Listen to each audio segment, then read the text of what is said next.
Hi అండి. ఈ వీడియోలో గోధుమ పిండితో హెల్తీగా ఆనియన్ సమోసా ఎలా రెడీ చేసుకోవాలో చూసేద్దాం.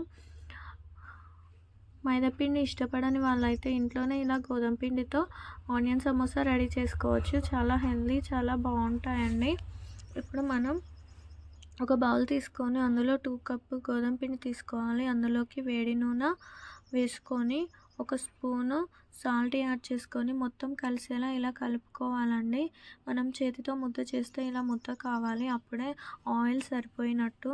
ఇప్పుడు మనం అందులోకి కొంచెం ఓమా యాడ్ చేసుకుందాం. ఓమా యాడ్ చేసుకున్నాక కొద్దిగా వాటర్ వేస్తూ మొత్తం చపాతీ పిండిలాగా చేసేసుకున్నానండి. ఇప్పుడు మనం దీన్ని 10 మినిట్స్ పక్కన పెట్టి స్టఫింగ్ కోసం నేనైతే ఒక కప్పు అటుకులు, ఒక కప్పు ఆనియన్స్ అయితే తీసుకున్నానండి. ఆనియన్స్ చిన్నగా కట్ చేసి పెట్టుకున్నాను. ఇప్పుడు అందులోకి ఒక స్పూను కారం, ఒక స్పూను సాల్ట్ యాడ్ చేసి మొత్తం చేతితో ఇలా మ్యాష్ చేశానండి. ఇలా మొత్తం కలిసేలా కలుపుకొని పక్కన పెట్టేసుకుందాం. ఇప్పుడు మనం చపాతీని చేసేసుకుందాం.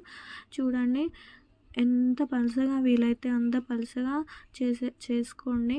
అప్పుడే మనకు సమోసా అన్నవి క్రిస్పీగా, టేస్టీగా వస్తాయండి.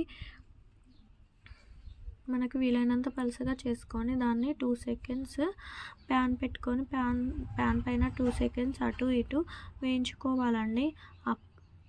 వీటిని ఒకదానిపై ఒకటి పెట్టి ఎడ్జెస్ మొత్తం కట్ చేశానండి. నేను ఈ వీడియోలో చూపిస్తున్న విధంగా ఇందులో 3 పార్ట్స్ అవుతాయండి. అలా నేను కట్ చేసుకున్నాను. ఇప్పుడు పేస్ట్ అప్లై చేస్తూ, ఈ పేస్ట్ కోసం నేను ఒక స్పూన్ గోధుమ పిండి తీసుకొని అందులో వాటర్ యాడ్ చేసి పేస్ట్ అయితే రెడీ చేసుకున్నానండి. ఆ పేస్ట్ యాడ్ చేస్తూ నేను మొత్తం సమోసాలాగా మొత్తం మలుచుకున్నానండి. ఇప్పుడు వాటిని వేడి నూనెలో వేసి డీప్ ఫ్రై చేస్తే చాలండి. ఇంట్లోనే మంచిగా హెల్తీగా, టేస్టీగా గోధుమ పిండి సమోసా అనేవి రెడీ అయిపోతాయి. చూసారు కదా, అచ్చం స్ట్రీట్ ఫుడ్ స్టైల్లోనే వస్తాయండి. చాలా సింపుల్గా చేసేసుకోవచ్చు.